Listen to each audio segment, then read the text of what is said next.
Abu Musa Island, Strait of Hormuz, 2:42 a.m. Wind 18 knots, visibility poor, moon obscured by low cloud. 12 U.S. Navy SEALs from Team 7 inserted by combat diver from a Mark V Special Operations craft 1 mile off the North Reef. Mission codename, Black Current. Objective, locate and disable a newly emplaced Iranian surface-to-air radar array reported to be tracking U.S. naval traffic through the strait. Intelligence indicated a small Iranian detachment on site. 2 trucks, minimal guard presence. Simple in, simple out. Command expected 6 hours total, but the intelligence was already 2 days old. By 3:10 a.m., the team reached shore. They moved inland through scrub and rock, night vision goggles glowing faint green. The radar tower was visible from 400 meters. Metal skeleton against black sky. Lights off, power cables running underground. But something felt off. No sentries, no engine noise.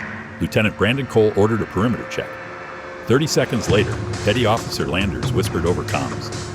Empty site, no equipment. Cole confirmed. The radar had been moved. In its place, a buried sensor grid and a small antenna transmitting. It was a trap. At 3:12 a.m., the first mortar round hit 100 meters east of the team's position. Immediate contact. Explosions bracketed their formation. Shrapnel hissed through rock. Cole called it, break contact south. Move to beach extraction. The SEAL sprinted through the wadi under red tracer arcs from the ridge. Iranian commandos, estimated 40 strong, closing fast. They weren't local garrison. They were Quds Force naval infantry, elite, waiting for the Americans to step into the target. At 3:16 a.m., the team reached cover behind a low dune. 2 wounded. Radio burst, encrypted channel flickering through static. Sword actual. This is Black Current. Ambushed. Request immediate air. Response. Silence. Jamming confirmed. They switched to backup frequency. Burst transmission to the USS Arlington, 42 miles southeast. Delay 90 seconds for satellite bounce. Cole checked his watch. 3:18. Mortars walking closer. We hold 10 mics or we're done.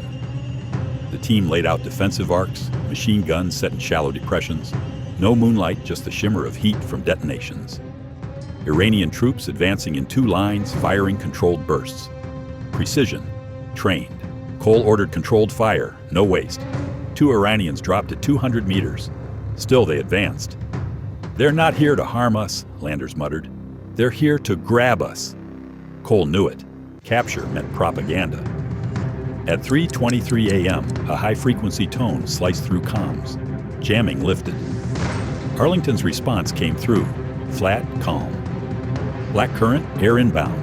2 Hornets from Roosevelt. ETA 6 minutes. Hold your grid. The team tightened formation, conserving ammo. The Iranians tried to flank left, using the dune ridge for cover. Cole sent 2 SEALs to intercept. Grenades thumped, sand sprayed. Smoke drifted low, carried by offshore wind. Cole checked his wounded.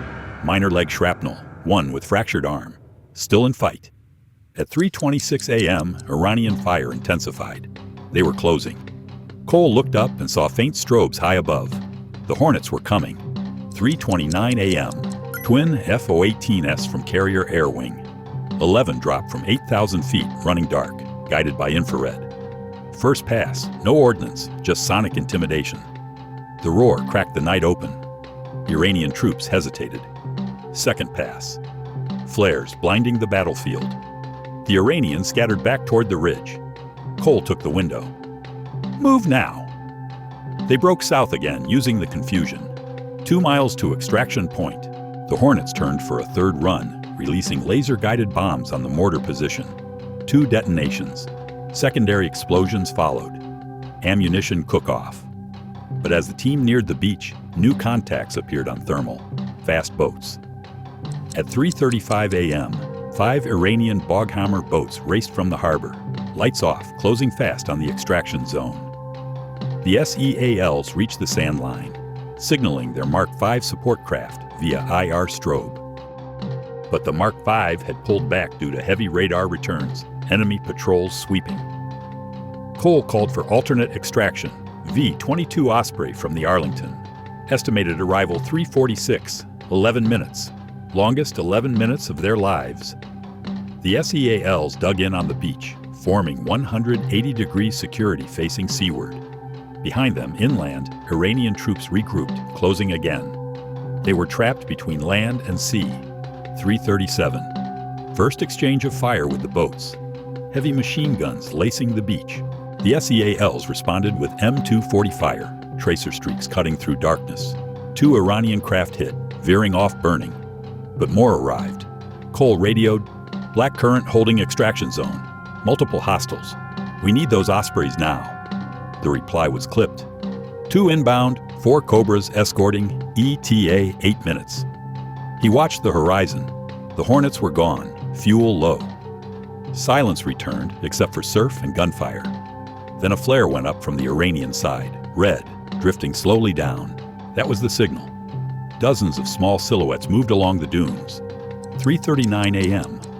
The Iranians advanced under cover of the flare, firing from hip and shoulder, yelling commands in Farsi. Cole dropped one with a 3-round burst, then another, ammunition running low. 3 mags left, someone called. 2. Cole checked his watch, 3:41. Hold the line, they can't cross. Mortar fire resumed, farther inland, probably trying to bracket the Ospreys on approach. The wind shifted east. Sand whipped across faces and optics. Night vision interference. Visibility down to 50 meters. Then, through the noise, the faint thump of rotor blades. Distant, growing. Everyone froze. "That's them," Landers whispered. 3:44. 4 AH-1Z. Vipers burst over the waves, flying nap of the sea, lights cold. Hellfires already armed. Behind them, twin Ospreys inbound.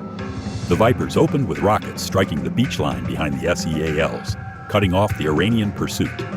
Explosion after explosion. Sand geysers. Iranian troops dropped or fled. The fast boats turned seaward, attempting to escape. Vipers followed, missiles tracking. 2 direct hits. Boats engulfed in flame. Cole signaled with IR. The Ospreys flared and touched down, engines howling, rear ramps down. The SEALs loaded fast, wounded first, then equipment. Cole was last aboard, 3:47, wheels up. They climbed to 2,000 feet, crossing open water toward the fleet. From the ramp, Cole watched the island recede, flashes still erupting as Vipers swept the coastline. "All aboard?" he asked. Landers nodded. All accounted. Cole keyed the radio. "Black current exfil complete." Silence on the net for 3 seconds, then command. "Copy that. No casualties reported on friendlies. You did well." But Cole knew the mission was already compromised from the start. The Iranians knew their exact landing zone, their route, their timetable. That meant one thing: leak in the intelligence chain. 4:03 a.m.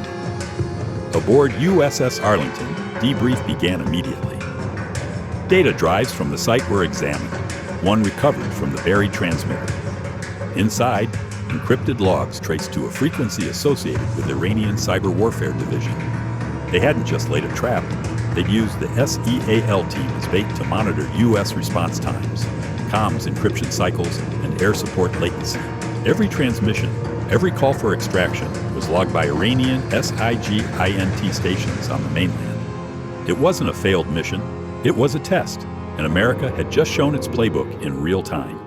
By 6 a.m., the Pentagon declared the operation a tactical success, citing the destruction of enemy positions and 0 friendly fatalities.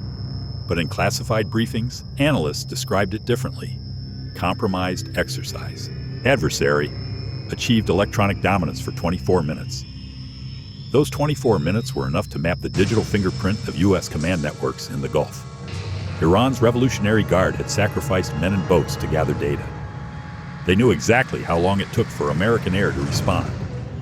6 minutes. How long for extraction to arrive? 11 minutes. That timing would shape every engagement that followed. In Tehran, state media broadcast heavily edited footage, fragments from drone cameras showing explosions near the coast, claiming Iranian forces repelled an American incursion attempt.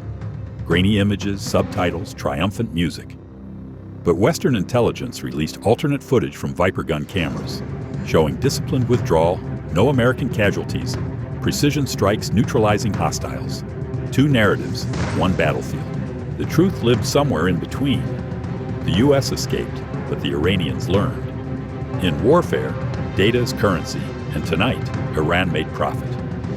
Over the next 72 hours, U.S. naval intelligence detected unusual traffic across Iranian military frequencies, rapid command transfers, new encryption layers, and chatter referencing Phase 2. Analysts believed Iran was planning retaliation, not through force, but deception. False radar returns, GPS spoofing, electronic lures across the Strait of Hormuz. Command issued immediate directive. All U.S. and coalition vessels operating within 100 nautical miles of Abu Musa were to assume electronic compromise. Every signal could be bait.